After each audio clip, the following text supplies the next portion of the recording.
But here's the challenge. Let me give it to you in a philosophical phrase. I tend to be a little philosophical. Here it is. The things that are easy to do are also easy not to do. That's the difference between success and failure. So you've got the choice here today of one of two easies. Easy to or what? Easy not to. I can give you in one sentence how I got rich by the time I was 31. Here it is in one sentence. I did not neglect to do the easy things I could do every day for 6 years. Underline. I did not neglect. That's the key. I found something easy I could do that led to fortune, and I did not neglect to do it. Major reason for not having everything you want in America. Major reason for not having more of what you want in America. More health, more money, more power, more influence, more everything. Major reason why you don't get it. Simple answer. Neglect. Neglect. And here's the problem with neglect. It starts as an infection. And if you don't take care of it, it becomes a disease. And here's what else is the problem. One neglect leads to another. Neglect to do wise things with your money, you'll probably neglect to do wise things with your time. Neglect to do wise things with your time, you'll probably neglect to do wise things with your business. One leads to another, leads to another. Pretty soon, neglect has you by the throat, emptying your purse, emptying your heart, emptying all of your chances for equities and power and all the good things. Neglect. What if you should be walking around the block every day for your good health and you don't? I'm telling you, you're on the wrong track. You should do it, you could do it, you don't do it. That's called formula for disaster. All you've got to do is let that and a few other things accumulate for 6 years, and now you're driving what you don't want to drive, wearing what you don't want to wear, living where you don't want to live, doing what you don't want to do, maybe having become what you really didn't want to become. I'm telling you, that's it. Just neglect along, drift along, and it's got you by the throat. It'll take all your values, leave you with just a little bit of dust in a summer wind, and it'll soon be gone. I hope I said that well. That's it. It's where I found myself at age 25 until my teacher came along and said, Mr. Rohn, up till now you've messed up. Let's see if we can't clean that up and change it all. You have to understand why you're going through the period that's causing you to make you want to give up. See, the devil has one mission only, is to rob you of your destiny. That's the devil's only job. If he can get you to give up, you have been robbed of your destiny. If he can get you to become a criminal, he robs you of your destiny. If he gets you to never follow your dream, chase your dream, he robs you of your destiny. If he causes you to think that this is all my life is, he has caused you to rob you of your destiny. You just have to understand that Satan has one job, to rob you of your destiny. When you have thoughts that are negative, that's not God, that's Satan. He's doing everything he can to keep you from being who God made you to be. You got to get focused, man. You got to understand that this hard time that you're going through is everything you're going through is preparing you for what you ask God for. Every trial and tribulation you go through prepares you for the life God has for you. All the hard times. First of all, let me just say just one last thing. Now I got to take this picture. You cannot name one single thing that God has not brought you through. If he hasn't brought you through it, he's currently pulling you through it right now. And you know how I know that's true? Because you're sitting in here. Everything you ever thought you would not make it through, you got past it. Now, if you're currently going through something right now, guess what? You're going to get past that too. Working on my dream, and I want you to think about whatever your dream is. Because I was willing to take a chance, and most people won't do that. Most of the people that you talk to try and bring them into the business, these are not risk takers. Most people have done all that they're ever going to do. They raise a family, they earn a living, and then they die. But people who are running toward their dreams, life has a special kind of meaning. And here's what I will share with you, that in the process of working on your dreams, you are going to incur a lot of disappointment, a lot of failure, a lot of pain, a lot of setbacks, a lot of defeats. But in the process of doing that, you will discover some things about yourself that you don't know right now. What you will realize is that you have greatness within you. What you'll realize is that you're more powerful than you can ever begin to imagine. What you will realize is that you're greater than your circumstances, that you don't have to go through life being a victim. As Jack indicated, I was born in Miami, Florida, in an area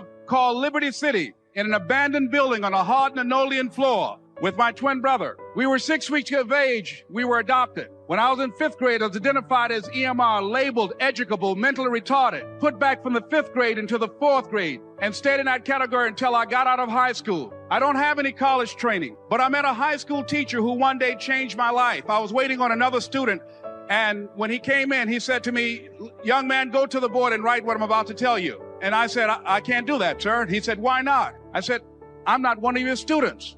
He said, it doesn't matter. Follow my directions now. I said, I can't do that, sir. He said, why not? I said, because I'm educable mentally retarded. And he came from behind his desk and he looked at me. He said, don't ever say that again. Someone's opinion of you does not have to become your reality. And that man, Mr. Leroy Washington, did something for me. He started planting seeds in my mind that enabled me to begin to dream, as Dexter has been doing for you. And ladies and gentlemen, I started working on my dream. And most people don't work on their dreams. Why? For many years I didn't. One is because of fear, the fear of failure. What if things don't work out? And the fear of success. What if they do and I can't handle it? The other thing is that most people, ladies and gentlemen, they get comfortable. They stop growing. They stop working on themselves. They stop stretching.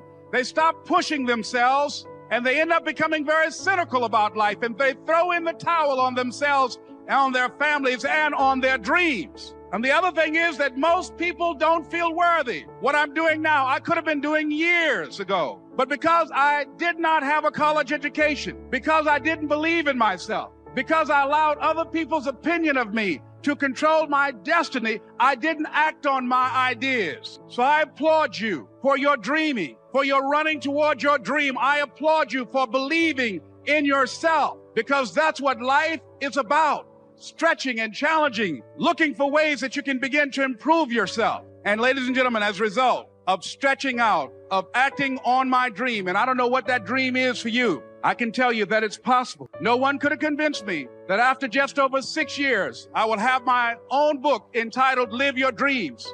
Just over 6 years, I will have 5 specials on public television.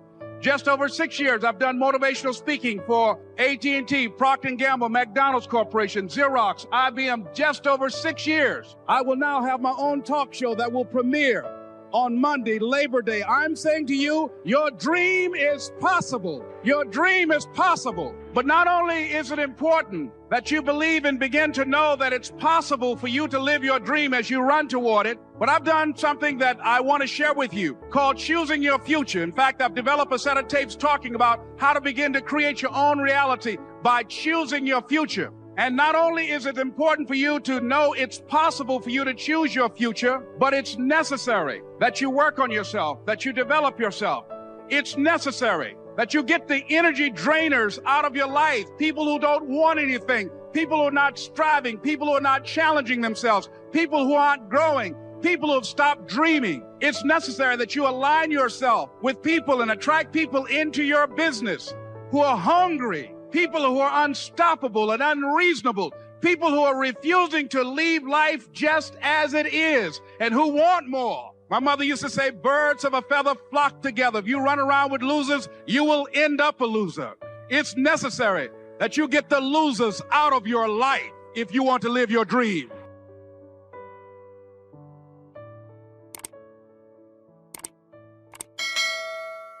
Faith without works is dead. You hear it all the time. You go to church and you learn all these scriptures, but then you don't apply none of them to your life. You're looking at a man who has made the simple application of 3 or 4 scriptures and maxed them out to get here. I maxed out 3, 4 scriptures to get here. I kid you not. I'll share them with you if you want to hear about them, but I maxed out 3, 4 scriptures to get here. I'd love to tell you I'm the funniest person ever lived, but I ain't. Richard Pryor got that. I'd love to tell you I'm the greatest entertainer, but I ain't. Michael Jackson was that. I got all that, but they gone. So I probably am. But listen, man, but I got to tell you something. If you could get a couple of things from me, if you could gather this piece of information. Albert Einstein said once, he said, imagination is everything. It's the preview to life's coming attraction. Now, I want you to get this now. Imagination is everything. It's the preview to life's coming attraction. Because if you think about it, everything you have, everything we have in this world, somebody imagined. It's your imagination is tremendous. Somebody was sitting on the phone one day talking with a cord to the wall and said, man, I wish I could just go outside with this phone. Everybody in here got a cell phone. Somebody imagined that. Somebody got tired of riding in a wagon cross country from slavery to freedom. Somebody said, I wish we had something that made these wheels move by themselves. We drive cars. People got tired of driving from New York to LA. Somebody said, I wish we could fly. We got airplanes. Imagination is everything. It's the preview to life's coming attraction. Your real life, the one God really got for you, is in your imagination. It is not in your current situation or your current paycheck. And if you've been living like that, you have then restricted yourself to a commonality that is really not yours. Because what really God got for you is really in your imagination. Now, since there's a lot of church folk in here, let me tie that to a scripture, because this is when you really start affecting black folk. See, y'all don't really believe nothing till you tie it to some type of church thing. So let's just go on and do that. And once again, before I start this, I am not a pastor or a preacher. So there is a scripture that Albert Einstein took this quote. It's like the book The Secret. The Secret is one of the top-selling motivational books ever. But if you read the book The Secret, it's all biblical. Everything comes from the Bible. You really don't need self-help books. You don't need the magic of thinking big, the power of positive thinking, how to win friends and influence people, Think and Grow Rich, The Winner's Circle. I've read them all. All of that information is in Proverbs, all of it. But let me give you this scripture. You've all heard this, right? Faith is the substance of things hoped for and the evidence of things not seen. So when I told you a minute ago, you got to have a tremendous work ethic, but you got to have a lot of faith. I talk to so many people who get older, like some of us are, and they've lost their faith. Well, faith is really simple. Faith is the substance of things hoped for. All that means is in the beginning, you just... Now, fear is going to be a player in your life, but you get to decide how much. You can spend your whole life imagining ghosts, worrying about the pathway to the future, but all there will ever be is what's happening here and the decisions we make in this moment, which are based in either love or fear. So many of us choose our path out of fear disguised as practicality. What we really want seems impossibly out of reach and ridiculous to expect, so we never dare to ask the universe for it. I'm saying I'm the proof that you can ask the universe for it. My father could have been a great comedian, but he didn't believe that that was possible for him. And so he made a conservative choice. Instead, he got a safe job as an accountant. And when I was 12 years old, he was let go from that safe job, and our family had to do whatever we could to survive. I learned many great lessons from my father, not the least of which was that you can fail at what you don't, so you might as well take a chance on doing what you love. I watched the effect of my father's love and humor and how it altered the world around me, and I thought, that's something to do. That's something worth my time. It wasn't long before I started acting up. People would come over to the house, and they'd be greeted by a 7-year-old throwing himself down a large flight of stairs. When I was about 28, after a decade as a professional comedian, I realized one night in LA that the purpose of my life had always been to free people from concern, just like my dad. And when I realized this, I dubbed my new devotion the Church of Freedom from Concern. And I dedicated myself to that ministry. What's yours? How will you serve the world? What do they need that your talent can provide? That's all you have to figure out. As someone who's done what you're about to go and do, I can tell you from experience, the effect you have on others is the most valuable currency there is. Everything you gain in life will rot and fall apart, and all that will be left of you is what was in your heart and got me to the top of a mountain. Look where I am. Look what I get to do. Everywhere I go. I'm going to get emotional because when I tap into this, it really is extraordinary to me. I did something that made people present their best selves to me wherever I go. I am at the top of the mountain, and I was, and the only one I hadn't freed was myself, and that's when my search for identity deepened.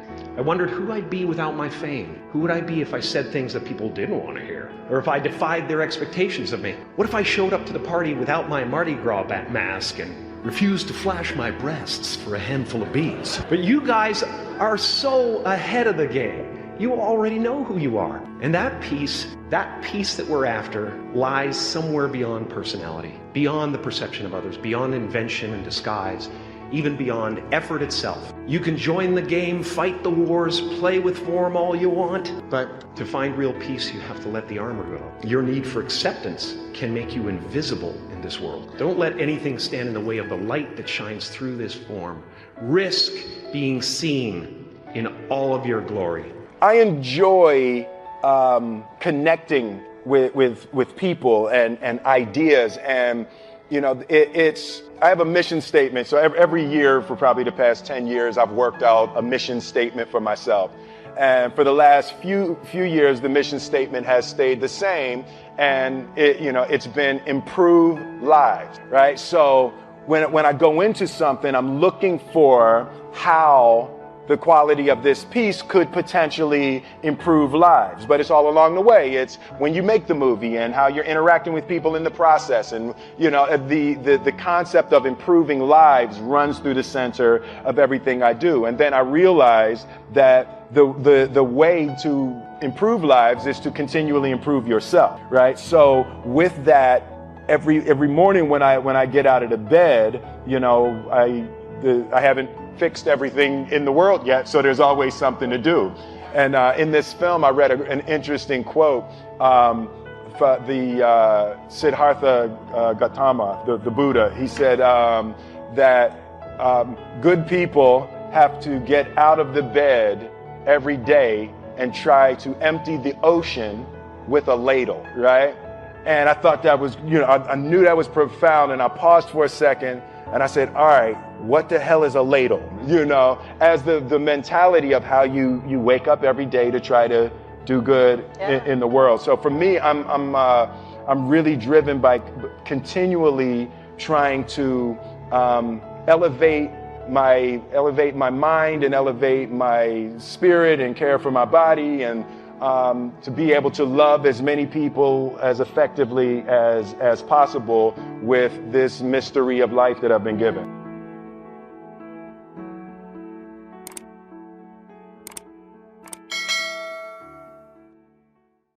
Of course it's your fault. It's your report too.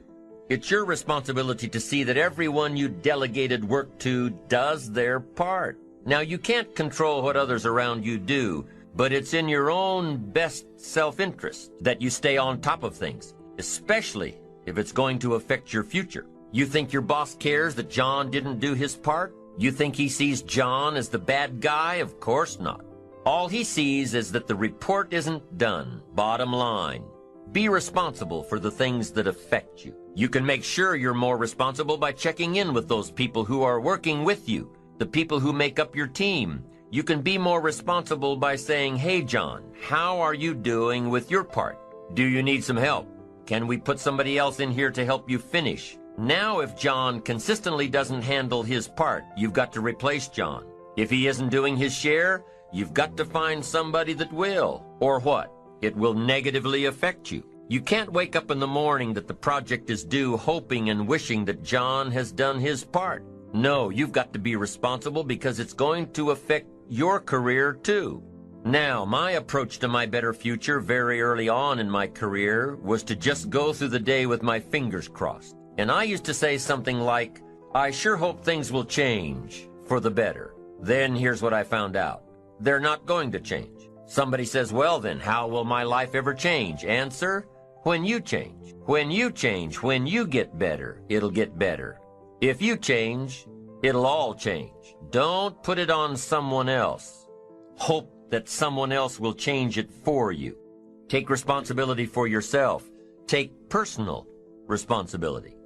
You can't change the circumstances or the seasons or the wind, but you can change your reading habits. You can change whether or not you go for the skills, burn the midnight oil, turn yourself around, multiply your value by 2, 3, 5, 10. That you've got charge of. That you have control of. You don't have control of the constellations, but you've got control over whether or not you go to night school, take adult classes, learn some new skills. You have control over that. And if you don't, that's your fault. You've got to take personal responsibility. You've got to be self-reliant. Nobody else can change your life, alter your ambitions, pave a golden road for you. But you can. It's up to you. Be responsible for yourself. Learn to reap the harvest without complaint. This is a sign of growing maturity. And here's where it comes from, taking full responsibility. Take full responsibility for everything you do. Be responsible to yourself. It's your crop. Whatever your paycheck is, take full responsibility. You say, well, it's my employer. No, it's not your employer. You can become twice as valuable, 3 times as valuable. Burn the midnight oil, learn some more skills, bring more value to the marketplace. I'm telling you, whatever your harvest is, take it without complaint. Whenever you prepare correctly, taking all of the steps you're supposed to take, doing everything in your power to stay on track, whenever your preparations lead to success, achieving your goals, you reinforce the disciplines that got you there. Success leads to reinforcement of the proper disciplines. If what you're doing is working, keep doing it. If what you're doing isn't working, change it. How can you isolate what's working for you and what isn't? How can you make sure that you are reinforcing your positive disciplines? Well, if it isn't apparent, easy to see right away, if what you're doing is happening in such small increments that you're not sure if you're on track, then you need to be writing it down. You need to keep a journal anyway. But if you really aren't sure that what you're doing is making measurable progress, you need to keep a written record. You need to write down everything that may be relevant in your day. What you did, who you saw, what you felt, how it may or may not affect you now and in the future. The constant commitment to putting something in the world of value, as long as you can stay focused on delivering your art and delivering yourself and delivering your energy and delivering your ideas for the world to be better. The secret to success is doing a lot of little things consistently over a long period of time. The moment of every single day has a massive impact on where you ultimately end up. The way to improve lives is to continually improve yourself. Good people have to get out of the bed every day and try to empty the ocean with a soup spoon, as the mentality of how you wake up every day to try to do good in the world. You really got to focus with all of your fiber and all of your heart and all of your creativity. Dreams without goals are just dreams, and they ultimately fuel disappointment. Goals on the road to achievement cannot be achieved without discipline and consistency. What if I told you this was the last Monday morning of your life? What if I told you you died this week? Would you complain about your crap job or that test you don't want to take? I doubt it. You would go much higher level thinking. Well, that's really what it takes. It takes understanding that if you're not pumped right now, if you're begrudging what you're about to do, if you're not looking forward to it, look, I respect practicality. You got to go through school because your parents want to. You got to pay your rent. You got student loans. I get it. But please recognize the world we're living in. When you feel like your professor or your teacher has lost their mind. When you feel like your energy is all gone and it's impossible to finish every assignment on time. When you feel like you're mentally broken and your motivation to achieve is hard to find. When you feel like the clouds in your life are so dark it would be impossible to ever see the sun shine again. When you feel. Those are three of the most powerful words that could ever be put together. When you feel. Because the feel means you're still with us. Because the feel means you're still breathing. Because the feel means you still have an opportunity to be achieving. Because the feel means that you still have the power to stop the pain. Stop the bleeding. Stop the hurting. Stop the grieving. I said, when you feel. Because the feel means you're still with us. Because the feel means you're still breathing. Because the feel means you still have an opportunity to be achieving. Because the feel means that you still have the power to stop the pain. Still have the power to stop the bleeding. Still have the power to stop the hurting. Still have the power to stop the grieving.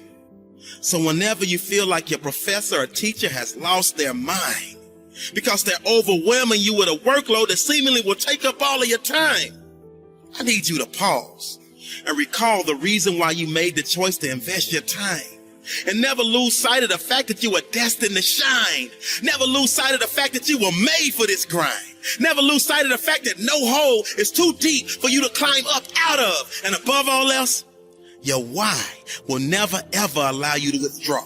Your why will never ever allow you to pull the plug. Your why will never ever allow you to throw in the towel. See, it's your why that will push you to dig deeper and to go that extra mile. See, not only do you owe yourself, but you told your mama you were finished.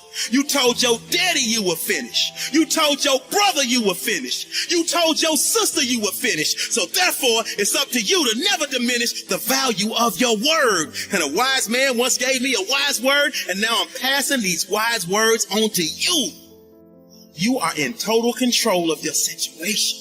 So when you feel like you're facing a breaking point, this is the point when you go to your professor. This is the point when you go to your academic advisor. And not the time to despise her and not the time to despise him.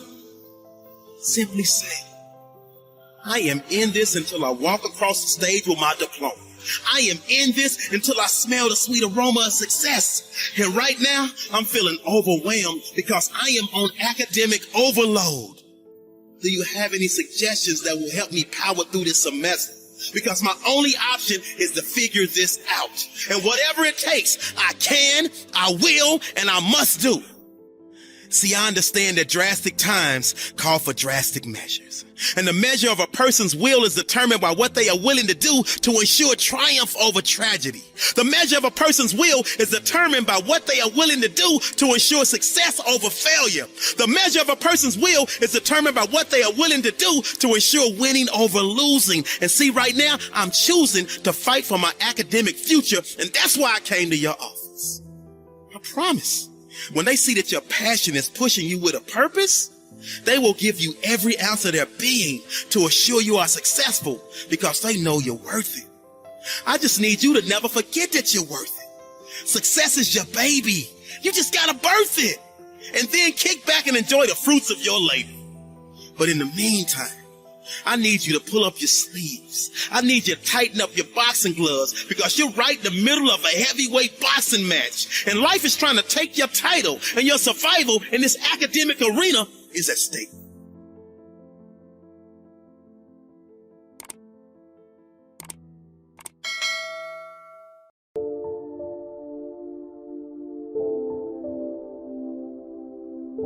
I started working when I was 19. I met my teacher who helped turn my life around when I was 25. That's 6 years. At the end of the first 6 years of my economic life, I've got pennies in my pocket. I've got nothing in the bank. The creditors are calling saying, hey, you told us the check was in the mail. I'm embarrassed. I'm behind on my promise. I live in America. I'm 25-year-old American male. I got a nice family, every reason to do well. And I'm messed up. Now, what's messed up? I used to think it was the community that was messed up. Country was messed up. And the government was messed up. If those Democrats ever get in the White House, that'll really mess things up. If the Republicans stay in power, that'll really mess things up. The economy was messed up. Interest rates are messed up. I thought all this stuff was messed up. Then I found out that's not what was messed up. I was criticizing the only thing I had to work with. What was really messed up was my own personal philosophy. My own errors in judgment in my own personal philosophy brought me in 6 years to pennies in my pocket, nothing in the bank, and trying to explain why I wasn't doing well living in America, 25-year-old American male, got a family, every reason to do well. Now, once I understood this, here's the formula for failure: errors in judgment, being lax about developing your own personal philosophy. I'm telling you, it's called accumulated disaster. Doesn't matter whether it's your health or your bank account. Guy's got an empty bank account, probably has high cholesterol. Why? Over the last 6 years, he never paid attention to either one. And it doesn't matter whether it's a dollar, or whether it's your money, or whether it's your cholesterol count. All you got to do is commit the errors, and just because disaster doesn't fall on you at the end of the first day that you don't eat an apple. You say, well, I didn't eat an apple today, and tonight I'm not ill. Well, you got to be brighter than that. Someday you got to leave first grade. The reason we make those first grade desks so small so they won't fit at age 25, right?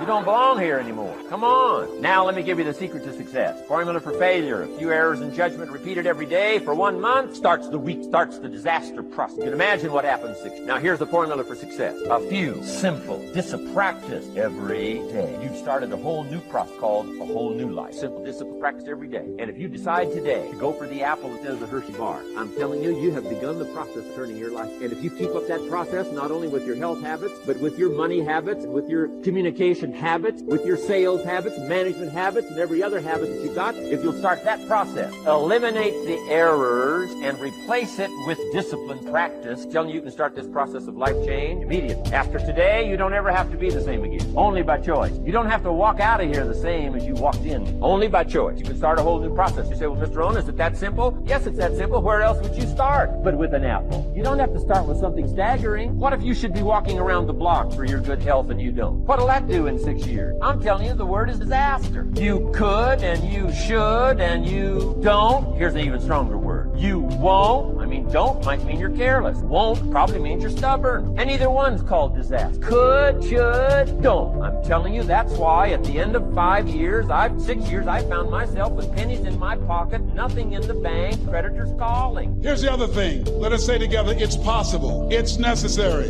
It's me. Yes, write that down. It's me. Take ownership for your life. Nobody can live your dream for you but you. Nobody's going to take care of your business like you. Stop coming up with excuses. Don't give yourself permission to continue to live a small life. You can't fit a big dream into a small life. Give yourself permission to go for it, to test yourself, to challenge yourself, to live full. Like the saying, always strive to get on top in life because it's the bottom that's overcrowded. The reason you're here is because there's something in you that says, I can do more. This just can't be it. There's something in you. There's a calling on your life. There's something in your heart that caused you to get dressed and spend the money to go to seminar after seminar and listen to message after message and speaker after speaker, because there's something in you that tells you this is not it for you. You have not peaked here. There's more in you that you are expressing. Eye has not seen, ear has not heard, nor has entered the heart of mankind what's in store for you if you challenge yourself, if you persist and persevere, if you take ownership for your life. George Bernard Shaw said the people that make it in this life, they look around for the circumstances that they want, and if they can't find them, they create them. Create what you want. You have the power in you to do more than you can ever begin to imagine, to control your destiny, to make a difference in our children, to make a difference on the planet, to make an impact. Let us say together, it's me. Let us say together, it's hard. Say it like you know it. Say it's hard. Ladies and gentlemen, it's hard. There are people who have seen their retirements taken away from them by the corporations that they work for. They were within 2 or 3 years of retiring, and they had it taken from them. The number one entrepreneurs in this country now are senior citizens. The number one employer, number 2, McDonald's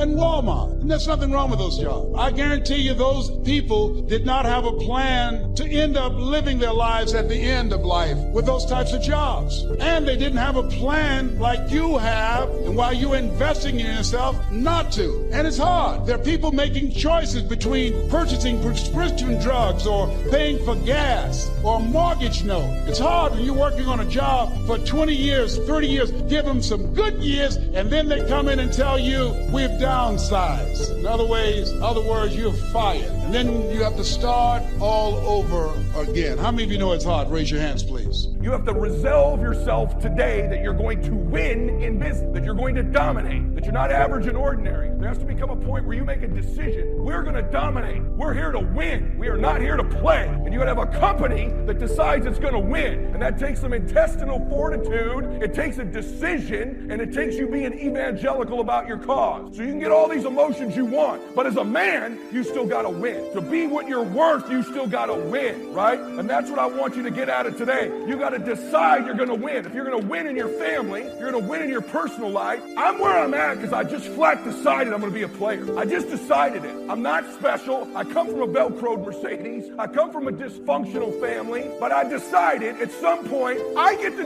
choose who I am. The world doesn't tell me who I am. I'm not that small introverted athlete with an alcoholic dad with no confidence. I write these chapters. Me and God write chapters. I got the best co-author on the planet. He made me and you in his image and likeness. He made you to do something great with your life. That's no BS. Too many of us forget this. Too many of us forget where we come from. We come from greatness, the DNA of the King of Kings. I don't even care if you're a person of faith. Trust me, you should have some. The only explanation for where I am is there must be an amazing God in heaven who's blessing me on a regular basis, who loves me and you, by the way, in spite of all the stupid sins we make, because you know you made a bunch of them. And what you think is all this crap you've done wrong, maybe even while you've been here on this trip, disqualifies you from winning. God takes dudes like me and dudes like you and women like you, and we change the freaking world. That's what he does. And he takes a guy like my son who will outwork you. He's a sweetheart. He's a good boy. He's a Christian boy. He's not just trying to flex all the time. He'll just outwork you. He got that scholarship because before school every day at 5:30, our golf course set up the balls because they know Max goes before school. Then he stays till dark after school. That's why he won. And I think he modeled some of that from his old man. You got to look at how much you're working. You got to work at the effort you're making. You got to the intention you're putting out there. You think it's easy to go make hundreds of millions of dollars? What a joke someone's convincing you of that. It's relentlessness, man. It's crazy. It's pushing past barriers. It's every time you get somewhere, it's wanting to go to the next level. It's also something, write this down, that I teach all my athletes called equanimity. Equanimity is peace under duress. Being able to find peace under duress, meaning this, it's easy to walk around and say, I'm going to be a peaceful dude, right? Or to create duress. But can you find the emotional control to be at your best under the highest stress level? You've all seen this book I got out in this video called Jump. Oh, I jumped. Now, I don't recommend that you do it that way, because 2 years later I was homeless. Because the first year of comedy I made $3,400. The next year I made $4,800. And the third year I made $5,100. I got a wife, a set of twins. I'm sending every dollar I got to them. So I tried to live on $50, $75 gas, 38 cents a gallon back then. I just stayed in my car. So I lived in my car for 3 years. 3 years I lived in my car. And what happened was, I just said, man, so I used to fish all the time to eat, because I'm a fisher, bass fisherman. So I used to stop at lakes and ponds, just fish. And every night, every month, I could run off somebody's land. Hey, get away from here. Hey, move along, that's not yours. Hey, stop fishing here. I just get run off. And he didn't understand. And one time I had fish on the line. They said, you got fish on that line? I said, yeah. Throw them back. I had to throw them back, because I used to stop at rest areas with them little cast iron grills. I kept charcoal in my car. I started a fire and I ate fish. There's some days I wouldn't eat. So that they thought I was just fishing, but I was eating. So I said one day, I said, man, you know what? One day, man, I'm gonna give myself some land. I'm gonna buy myself a piece of dirt. So fast forward, God bless me. I get on TV when I'm 38. I'm on Showtime at the Apollo. Lord have mercy. They gave me my money. I saved my money up. I saved $250,000. I said, I'm going to give me some land. I went to Texas and I'm about to buy some land. But before I went to buy the land, I was curious. I just had the thought. I said, man, I wonder how much land is on earth? How many acres is on earth? Because you know it's not going to change. You know, God lets you fly. God lets you dive on the water. God don't let you make dirt. Can't make dirt. So I looked it up. It's roughly over, just a little bit over, 36 billion acres of land. 36 billion acres of land. So I just got a little bit more curious, and I said, well, how many people on earth? I looked it up, and there's about 6 billion people on earth. So I did some Steve Harvey thinking. I said, okay, if it's 36 billion acres of land, and it's about 6 billion people on earth, everybody ought to have 6 acres of land. Not just me, you know, I just think. So I asked God, could I have 6 acres? That's all I wanted. Because you know the one thing I wanted? I didn't care if I put a house on it or nothing. I just wanted to be a stand somewhere and couldn't nobody run me off. I just wanted.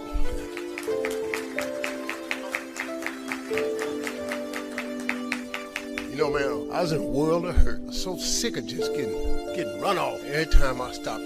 Got this money, man. I saved my money. I saved $200,000. I'm going and I'm looking for some land. First day I see a piece of land in Texas, so beautiful. I couldn't have rolling hills, had a pond on it where I could fish. A dude took me over there. I look at the land and I'm looking out. I said, man, this is great right here. I said, sir, how much is this right here? He said, well, it's about $600,000. Man, I ain't got that kind of money. He said, well, how much do you have? I said, I got $250,000. I said, well, let me think about it. He said, let me think about it. And I was standing there, and then I stopped. I said, sir, can I ask you a question? How many acres of land is that? He said, this is 6 acres. 6 years ago, I just asked God, just give me 6. See, I didn't want a whole lot of it. I just wanted my cut. Just give me my 6. And so I said, ain't this crazy? So I thought about it. What could work out? Right before I got ready to say it, the guy that took me over there said, Steve, let me show you. Took me over this hilltop. Took me over this hillbilly house named Jerry Campbell. Now, I don't really care for hillbilly because, you know, we don't, I just, you know, when your voice, I believe and I don't laugh. When I hear that, me and you probably ain't gonna work out. I'm from Cleveland. I do things. I don't want trouble. I met this hill. I was a little nervous about meeting him, man, because I ain't like the way he talked, but mess around turned out to be one of the finest men I ever met in my life. Became a father figure to me. Old white. He took me to his house. He said, let me show you. He took me over and showed me this land, and it was massive. It had 3 lakes on it. It had rolling hills. It had trees. It was unbelievable, man. I said, man, this is incredible. I said, man, how much is this? He said, this 16 acres. I said, hey, man, I ain't got that kind of money. Let me go on back over here. to this dude where Mike can cut a deal. He said, well, let me ask you something. What was you going to give that man over there? I said, well, I hadn't worked it out yet because all I got is $250,000. He said, well, listen, I'm in a little bit of a tight right now.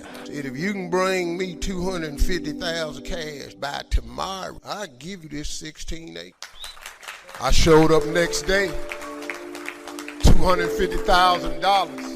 16 acres. See, that's grace and favor right there. That's what that is. So my first piece of land was 250 acres. So I said, man, this is the land that I'm going to save for my family. I'm going to fish on the rest of my life. I'm going to be an old man. So then I got to thinking, I said, hold up, man. You mean you have not because you asked now? I asked for 6 years ago. He showed me 6, but he gave me 16. So I went to God. I said, God, listen to this. I'm from Cleveland. I got a couple partners that's locked up. They probably won't be using they 6. So I said, Lord, could I have they 6? And he said, yeah. So every time acres came up available around that 16, I bought it. And I bought 6 more. And then I went back and I said, well, Lord, you know, all my friends ain't locked up, but some of them just ain't, you know, they just ain't nothing. You know, they don't want nothing. They ain't trying. Could I have they 6? So he gave me they 6. And so then I was doing a show one time on HBO. A friend of mine, he's an atheist. He don't believe in God. He got a late night show. And he asked me to do the show, and I thought I was going to be on there telling jokes. But come to find out, he was doing a show on atheism. And I turned him down. I said, I don't want to talk. He said, man, why don't you come and talk? You're a man of faith. I said, well, I don't like arguing with people who don't believe in God. You don't believe in God, I think you a fool. And I'm pretty sure since I believe in God, you think I'm a fool. And I don't think 2 fools ought to be standing around talking. Let's just end that. He said, man, come on and do the show. So we did the show. I hated it. But after the show, I counted all them atheists. And it was 6 of them. So I asked God, could I have a 6? I know good and well, they ain't gonna ask him for nothing. Cool. So he gave me they 6. Next thing you know, I had 270 acres of land. Now let me tell you something. I'm so busy now, I don't even get to go. And I thought I was in saving my kids' rest of life. God had no, that's the ranch that I have my mentor camp. I bring 1,000 black boys out there with 1,000 single mothers.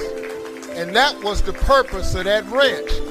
I never go there to fish at all. But see, that's what I wanted. I thought that's what it was for. But God got another plan. His way is way bigger than yours. You can't even see his way. But you got to start the hustle.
Rohn.